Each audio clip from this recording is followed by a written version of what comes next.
Enthalpy is a property of a thermodynamic system. It is the sum of the system's internal energy and the product of its pressure and volume. Or more commonly, it's referred to as the PV work, where enthalpy is the work or energy that's required to oust or make room for this reaction or phase transformation to take place, or just in generally to push out a mass to make room for another mass. And then microscopically, how do we explain that, right? What's going on with the atoms? And you do that through the enthalpy. So in a car, a piston does, again, PV work, or pressure and volume work, in that the piston changes the pressure and volume of a gas, and it does this through heating the compressed gas, and this in turn, expands the piston, and then through various kind of mechanisms, you get what's called shaft work, and it's like you're turning the wheels of a car, so you can go from pressing down the gas pedal to propelling yourself forward in a car, and essentially that's through this heat of combustion, or this enthalpy. You can translate this, again, through these mechanisms to get what's called the shaft work, right? So the shaft work is work. And so enthalpy, again, is pressure and volume, right? It's a function of pressure and volume. So where pressure is a force over area, and then if you multiply the pressure by volume, you get work. So it's energy, right? So pressure over area times volume, this PV work, is energy. And we know about this. So if you have like a jet engine, right, the air coming into the engine has to push out the air in front of it. And likewise, the air that's shooting out the jet engine has to do work, right? It has to push out the work in front of it, or it has to push out the air in front of it, right? And it's the PV work, it's enthalpy. The enthalpy is a function of pressure and volume. So from high school and just general life, like most people are familiar with PV work, or the ideal gas law, right? So if you have like a football, that as the temperature increases in a constant volume, then the pressure increases, right? And okay, so like if you have a football in the winter, and if you don't pump it up, it's going to go flat. But in the summer, it's probably not going to go flat overnight or something, right? That the volume, or the pressure, and the temperature are all kind of related, right? And it's kind of funny. We all know that, like Tom Brady, right? Remember where he was about to get suspended because of the ball. They said he deflated it, and he said, no, it happened in the winter. It was the ideal gas law, right? In the winter, as the temperature decreases, the pressure is going to decrease, right? That the volume is constant somewhat in a football, right? So rust is and furthermore, rust is probably the most observed reaction on Earth, or it's one of the most elementary reactions that we think of, right? That when we go to high school chemistry, or like freshman 101 chemistry, you learn about what's called Hess's law, or these like heats of formation, these enthalpies of formation, and that one of the elementary or fundamental ones is that iron, or many metals, they're going to spontaneously oxidize in air, and that you learn it's an exothermic reaction, that heat is released into the environment, right? We don't feel it, but if you were to do thermodynamic experiments, you could show that heat is released when you oxidize a metal. And additionally, we all have a sense of this, that right, to boil water takes energy or heat from the environment, right? You have to turn on your stove underneath the pot, and then that heat is absorbed by the water, and it's vaporized. The water vaporizes into the air, and that water vapor has to push out the air on top of it, right? That this atmospheric air, and then like this heat of the vaporization, the amount of heat it takes to push that air out, is the enthalpy. And in the Greek myths, Atlas, he has to hold up Uranus, or the heavens, or the sky, right? And it's interesting that in the Greek myths, they understood or spoke about the physical realities of the world in terms of bodies, right? And that's it's similar to Newton, right? That he described his physical philosophy of natural bodies, and how there's bodies in motion and there's bodies at rest, right? It's the same type of language. So let's read from Hesiod's Theogony. Now Iapetus took to wife the neat-ankled maid Clymene, daughter of Ocean, and went up with her into one bed, and she bore him a stout-hearted son, Atlas. And then if you read further, and Atlas through hard constraint upholds the wide heaven with unwearying head and arms, standing at the borders of the earth before the clear-voiced Hesperides. For this lot wise Zeus assigned to him.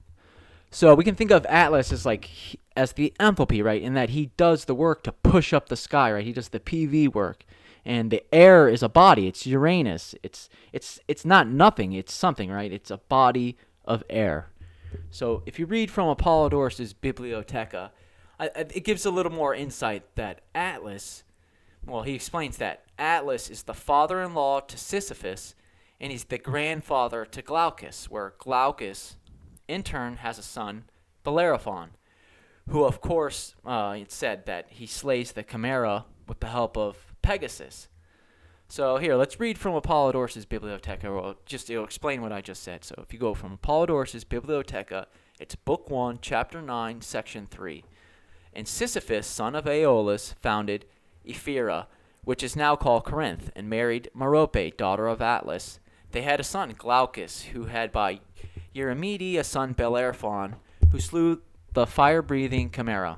But Sisyphus is punished in Hades by rolling a stone with his hands and head in the effort to heave it over the top. But push it and he will, it rebounds backwards. This punishment he endures for the sake of Aegina, daughter of Asopus, for when Zeus had secretly carried her off, Sisyphus is said to have betrayed the secret to Asopus, who was looking for her. So again, like with Atlas, Sisyphus has to push or thrust the rock up. And if you read the Apollodorus, it says in the Greek, it says, Otheate palin, or like Otheo palin, where, I argue, here's where we get enthalpy, right? This kind of PV work, that it's to thrust or push the air up, right? Or push the piston up or down, or push this stone up or down that Sisyphus has to do. And then Glaucus, he means bright, but also bluish-green, right? He's the oxidation of metal. He's the bronze turning blue-green from the glittering gold, or again, bronze-like color, right, that we associate with bronze. We sometimes think of it as blue-green, but in its kind of elemental or kind of untarnished form, it kind of looks like gold.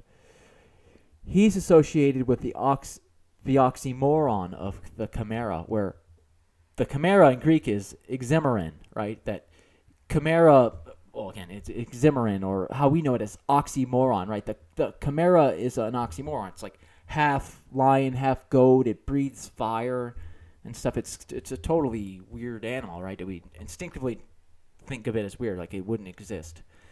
And we can think of it probably as like this, where we get this oxidation, right? The exothermic reaction that happens. Well, it happens because of entropy, where Prometheus is entropy, and Atlas is probably like the enthalpy, right? That entropy tells us if a spontaneous reaction will happen, but you need to do the work, right? Right? Like you can say that water is going to boil, right? It will happen, but you have to apply this heat, right? You have to give it the energy to push the air out of the way, basically, and that's again how we know. Again, so.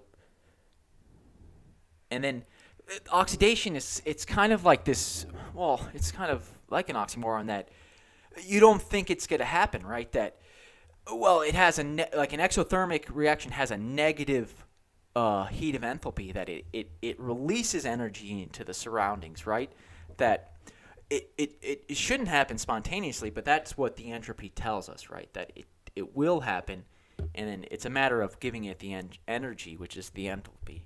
And then we understand enthalpy. Well, if you like make a fire, right? If you burn a log in the fire, you understand the enthalpy is the heat that's giving off, right? This combustion is an exothermic reaction; it gives off heat. But vice versa, we need to understand enthalpy, because when you sweat, you produce this right? That you sweat, you produce this salty water, or the water from your skin, and this takes the energy from your skin, and it cools you off, right? Because it evaporates the sweat on your skin, right? That the perspiration on your skin is evaporated, and that evaporation, that heat that it takes to evaporation, comes from the heat on your skin, and that cools you off. And then you can get to a point, like if you're in Florida or in this jungle, that it's gonna be so hot and humid that basically the sweat, you can't push more sweat into the air. That the air itself is just like pure water vapor, right? And that there is no kind of difference between pushing the water from the liquid into the air, right? It's all pretty much water vapor. And that's where sweat, it's dangerous, because when you sweat, you're not going to cool yourself off, because there's no change in energy from going from the liquid to the vapor state. And then we can think of, in like a more general term, that enthalpy is like the amount of money you need to spend to get your car on the road. So if you buy a car, it's not just the sticker price, right? The sticker price plus the insurance, plus the registration, plus the license plates, and all the things that you got to do to get the car on the road, just on the road. That's like the enthalpy, to push the system off of you, right? And then if any other kind of heats and stuff, if you're going to do more work to keep the system going, that you would have to keep applying heat, right? That's a dynamic system. That's like the entropy is like the loss, right? You're going to, literally the friction on your wheels is going to wear down your tires, and then you might hit a random object in the road. It's going to dent your car or put a nail in your wheel, and then you're going to have to spend money just to get new tires, right? Or something's going to happen, the belt in your engine goes off or something, and that's just a probability, right? That it's just a statistical probability that something's going to happen. And then in general, we understand that your car is moved by energy, right? That you have to put gas, that your car won't go without gas, right? We understand that energy works, right?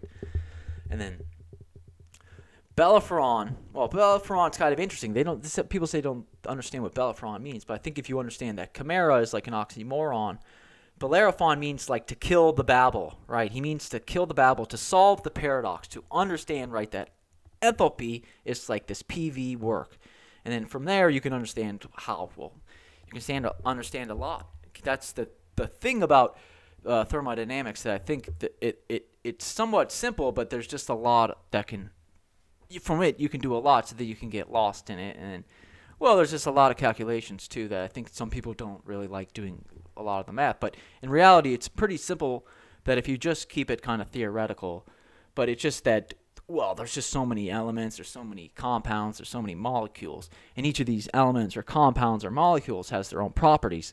So then this entails like their own kind of experiments and tables and properties that you would have to empirically find through thermodynamic experiments. So I think that's what people just get a little overwhelmed. But in reality, if we just understand it through simple stuff like water, that we understand how water behaves, and basically when you apply heat or heat it up or you cool it down, or just in generally how it, like when we take a shower, how it'll steam up, and then how it's outside when it's hot, that when we sweat, it cools us off. We understand water, but you can apply this to all kinds of systems or combinations or mixtures of elements, compounds, molecules, all this. All right, we understand this as chemistry. And what's also interesting too, I think, is that Bellerophon, I understand him, or you could relate him to the biblical Joseph, and both are associated with vehicles like the chariot. And of course, right, thermodynamics is how we get the car engine and the steam engine, and just this kind of locomotion through fire, right, creating heat, and through this kind of difference, or this flow of heat, that we know heat flows from hot to cold. We can take advantage of that energy change, and then to power us forward, right? But when you talk about thermodynamics, we say like there's a driving force, or there's vehicles. This is kind of like a metaphorical way of talking about it, and I think that's the power. That's the power of the myths, right? That it doesn't necessarily have to be like all the science. We could just keep it theoretical or qualitative, and it's very powerful, and that we can study all kinds of systems down to the microscopic level, and then through kind of making assumptions and keeping a straight convention, right? We keep a straight convention. What's positive, we keep positive. What's negative, this is x coordinates, this is the y coordinates, this is z coordinate. As long as we keep all that straight and we assign and we keep consistent borders and everything, that we can tell what basically the whole universe will do, right? And that's the power of thermodynamics.